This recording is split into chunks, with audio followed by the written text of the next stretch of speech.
एक सारांश एक पुस्तक का आपके साथ शेयर करना चाहूंगा। आपने 7 habits of highly effective people जो पुस्तक आपने शायद पढ़ा होगा, स्टीफन कॉवी जो सबसे बड़े माने जाने वाले मैनेजमेंट गुरु थे, उन्होंने यह पुस्तक लिखा है। Considered to be the most famous management book ever written.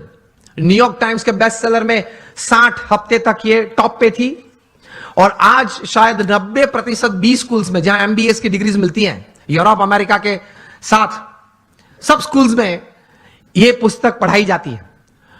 और फॉर्च्यून 500 कंपनीज के शायद ही कोई एग्जीक्यूटिव्स बचे होंगे जिन्होंने इस पुस्तक का कोई कोर्स ना किया हो, कोई क्रैश कोर्स 1 हफ्ते का, 2 हफ्ते का, 5 हफ्ते का कोर्स ना किया हो। इस पुस्तक उन्होंने लिखा, बहुत समझने वाली ये बात है, ध्यान से सुनना। उन्होंने अपने जीवन में यह पुस्तक लिखने से पहले 3000 सक्सेसफुल लोगों का संपर्क किया, जो सिर्फ धन कमाने में या व्यवसाय बढ़ाने में सफल नहीं, बड़े व्यवसाय के साथ जीवन के सभी रोल में सफल थे। हस्बैंड या वाइफ, ब्रदर या सिस्टर, नेबर या रिलेटिव, फ्रेंड, डॉटर या सन, सभी जो रोल हमें जीवन में सभी को करना है, वो सभी रोल में ये लोग सफलता उन्होंने पाई थी। ऐसे 3000 से ज्यादा लोग को वे मिले और मिलने के बाद शांति से 3 साल तक मतलब विचार किए और फिर यह पुस्तक लिखे, the 7 habits of highly effective people. मतलब अति असरकारक व्यक्तित्व धराने वाले व्यक्तियों के जीवन में ये 7 आदतें मैंने कॉमन देखी। मैं सभी का वर्णन नहीं करना चाहूंगा, लेकिन सिर्फ आपको नाम देता हूं। प्रथम आदत थी प्रोएक्टिव, जो सफलता के लिए बहुत जरूरी है। हम लोग एक्टिव तो हैं, प्रोएक्टिविटी मतलब प्रतिकूल परिस्थिति में सानुकूल प्रतिभाव। प्रतिकूल परिस्थिति में सानुकूल प्रतिभाव। आपके घर में आपके मन के मुताबिक बात नहीं बनी, फिर भी आप सबको साथ देना चाहते हो। आप जो ट्रस्ट में हो, जो संस्था में हो, जिसमें आपका प्रोजेक्ट, आपका विचार अच्छे थे, लेकिन सर्वानुमत से वो स्वीकार नहीं किया गया और किसी और का विचार स्वीकार किया गया, फिर भी आप इतने उत्साह से उस प्रोजेक्ट में अपने आप को वो सेवा में जोड़ सकते हो। ये बोलते हैं प्रतिकूल परिस्थिति में सानुकूल प्रतिभाव। आपका किसी ने अपमान किया, फिर उस वक्त आप स्थिर रह सकते हो। यह सफलता के लिए बहुत जरूरी है। कोई बड़ी आपत्ति आपके जीवन में आ गई, a setback, a failure is part of life, लेकिन उस वक्त आप स्थिर रहे। आपने जो विचार या उस वक्त जो एक्शंस बताए वो नीति नियम के अनुसार थे या गैर रीति में आप चले गए। प्रतिकूल परिस्थिति में सानुकूल प्रतिभाव। किसी ने चांटा मारा, फिर भी आप हंस रहे हैं, हंस सकते हैं। To keep yourself stable is the first important aspect. प्रतिकूल परिस्थिति में सानुकूल प्रतिभाव। दूसरी बात लिखते हैं, begin with the end in mind. जो भी आप करना चाहते हैं तो उसका अंतिम परिणाम आप क्या चाहते हैं वो आप अभी से सोच लें, और अंतिम नतीजा शायद क्या भी आ सकता है वो भी आप तैयार कर लें। तीसरी बात लिखिए, putting first things first, priority. चौथी बात लिखिए, थिंक विन विन। आप भी जीते, मैं भी जीतूं। आप भी पैसा कमाएं, मैं भी कमाऊं। आप भी सुखी हो, मैं भी सुखी हूं। क्योंकि यह नेट का जमाना है, एज ऑफ इंफॉर्मेशन है, क्वालिटी कंट्रोल का जमाना है।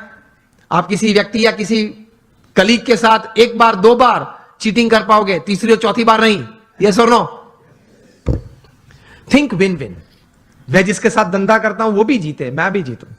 वो भी सुखी हो, मैं भी सुखी हूं, दोनों कमाएं। 5वीं बात लिखी थी, seek first to understand and then to be understood. ये मिलियनर यूथ समृद्ध जीवन के लिए ये आदत बहुत जरूरी है। Seek first to understand and then to be understood. आप पहले वो व्यक्ति को समझने का प्रयत्न करें, फिर वो व्यक्ति मुझे समझे, ऐसी अपेक्षा रखे। हमारी बात यह होती है कि देख तू मेरा सुन, पहले तू मेरी बात सुन। ये स्टीफन कॉवी लिखते हैं, ये 3000 सक्सेसफुल पीपल के जीवन में यह आदत थी। पहले वे सामने वाले व्यक्ति को शांति से सुनते थे। कभी हम सुनते हैं तो उसके पीछे हमारा विचार यह रहता है कि इसको उत्तर क्या दूं। उत्तर देने के लिए मत सुनना। स्टीफन कॉवी लिखते हैं, एम्फैटिक लिसनिंग। समझने के लिए सुनना। 5 आदतें हुई। 6 लिखते हैं सिनर्जी।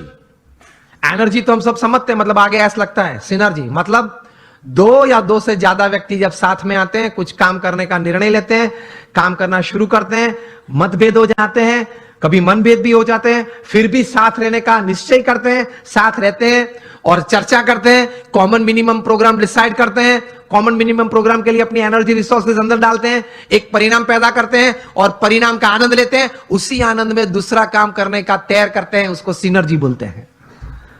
ये सिनर्जी के साथ काम करना वो आपको समृद्ध बनाएगा। लेकिन हमारी विचारधारा और आदत ऐसी है, 1 इंडियन इक्वल टू 3 जापानीज। एक भारतीय, उसमें इतनी ताकत होती है, 3 जापानीज जो काम कर सकते हैं वो एक भारतीय कर सकता है। 1 Indian equal to 3 Japanese, 2 Indians equal to 1 Japanese. अब पता चला, जब 2 भारतीय साथ में आते हैं ना, तब संग टूटता है। मेरे हिसाब से करना है, वो बोले मेरे हिसाब से करना है, तो फिर दोनों की शक्ति साथ में आती है तो भी कितनी बन जाती है? एक जापानीज जैसी। And 3 Indians equal to 0। 3 साथ में आ जाते हैं तो 0 बन जाता है। और 7th हैबिट लिखते हैं शार्पन योर सॉ। मतलब आपको अगर if you want to cut a tree by a saw, तो you have to sharpen it. तो your saw, your physical saw, you have to keep exercises, mental saw, you have to keep good reading and thinking good. Your emotional saw, that is you have to have the right type of feelings, and your spiritual saw. इसमें Stephen Covey लिखते हैं कि connect with your creator through prayers every day. आप अपने सर्जनहार के साथ संबंध नित्य रखना प्रार्थना के रूप से। ये 3000 सफल व्यक्ति के जीवन में उन्होंने भगवान के प्रति श्रद्धा दृढ़ देखी।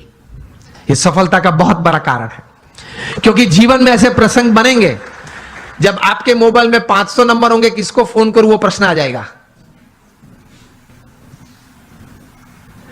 और ऐसे प्रसंग बनेंगे सिवियर फेलियर के, जो लाइट हम देखते हैं, इलेक्ट्रिसिटी देखते हैं, थॉमस अल्वा एडिसन ने दी। एक बार सुबह में बड़ी आग लग गई और पूरी एडिसन फैक्ट्रीज जल गई। एडिसन को किसी ने बताया, वे चले सुबह में देखा कि it was a heap of Ashes. छोटे बच्चे को साथ में लेके गए थे और बच्चे को बताया कि go and call your mother. क्यों? She might not have seen such a big heap of ash in her life. कितने स्थिर थे। और एडिसन की पत्नी जब आई, तब वो पत्नी तो एकदम जमीन पे गिर पड़ी कि हमारी फैक्ट्री की पूरी जल गई है फैक्ट्री। एडिसन ने अपनी पत्नी का हाथ पकड़ा और उसको स्टेबल किया, और एडिसन बोले ऊपर देख के, thank God all my mistakes have burned up. I'm coming back at 10. I'll start again. और ये इलेक्ट्रिसिटी और ये लाइट हमको दी। उन्होंने बोला कि भगवान आपका आभार, मेरी सब गलतियां जल गई। वो गलतियां नहीं थी, जब तक वे अस्तित्व में थी तब तक वे रिकॉर्ड्स थे, डेटा था। You got my point?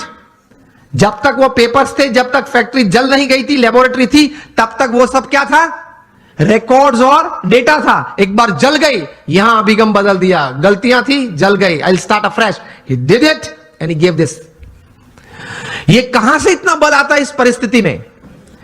प्रमुख स्वामी महाराज का संकल्प था कि लंदन में एक भव्य शिखरबद्ध मंदिर करना है। हैरो वहां एक एरिया है, वहां हमने जमीन भी ली, लेकिन नेबरहुड में सबने ये प्रश्न उठाया कि ये लोग 12 बजे तक घंट बजाएंगे, आरती करेंगे, तो हमारी प्राइवेसी डिस्टर्ब हो जाएगी। अब ऐसा तो करते नहीं हम, लेकिन वहां एक सिग्नेचर कैंपेन होता है, वो भी एक part of the legal process है। उन्होंने वो किया, और ज्यादा सिग्नेचर लोकल्स से उनकी हुई, तो कोर्ट ने रूलिंग दे दिया कि BAPS can not construct a मंदिर, या वो यहां मंदिर नहीं बांध सकते, और हम केस हार गए। प्रमुख स्वामी महाराज बड़ौदा में थे और बोर्ड ऑफ ट्रस्टीज ने फोन किया वहां लंदन से कि स्वामी जी हम केस हार गए। प्रमुख स्वामी महाराज के साथ हमारे बड़े सदगुरु संत पूज्य विवेक सागर स्वामी थे। उन्होंने ये प्रसंग प्रत्यक्ष देखा। प्रमुख स्वामी महाराज के चेहरे पे एक व्रिंकल भी नहीं फरी। प्रथम वाक्य वे बोले, जैसी भगवान की इच्छा। दूसरा वाक्य वे बोले कि हमने तो अपना पुरुषार्थ सही भावना से किया था, अब परिणाम जो भगवान की इच्छा है वो हम स्वीकार लेंगे। और तीसरा वाक्य बोले कि हमने तय किया था वो मंदिर तो करना है, और कोई जगह ढूंढना चालू कर दो, मंदिर तो जरूर बनाएंगे। और बनाया, और रीडर्स डाइजेस्ट ने 95 में जब प्रतिष्ठा हुई तब लिखा, it is the 8th wonder of the world. शायद आप लोगों ने किसी ने वो मंदिर देखा होगा निजदन में, it is the 8th wonder of the world. तो ऐसे महापुरुषों के जीवन में से ये बात सफलता के लिए सीखनी है, जब सेटबैक आए जीवन में, कोई फेलियर आए, कोई ऐसी परिस्थिति खड़ी हो जाए, तब ये इंट्रोस्पेक्शन करना कि मैंने अपनी बुद्धि के अनुसार पूरा पुरुषार्थ किया था, हां, तो अब भगवान की इच्छा, जो परिणाम आए वो मुझे स्वीकार है, लेकिन अब जो परिस्थिति है उससे बाहर निकलना है, और जो तय किया वो करना तो है ही।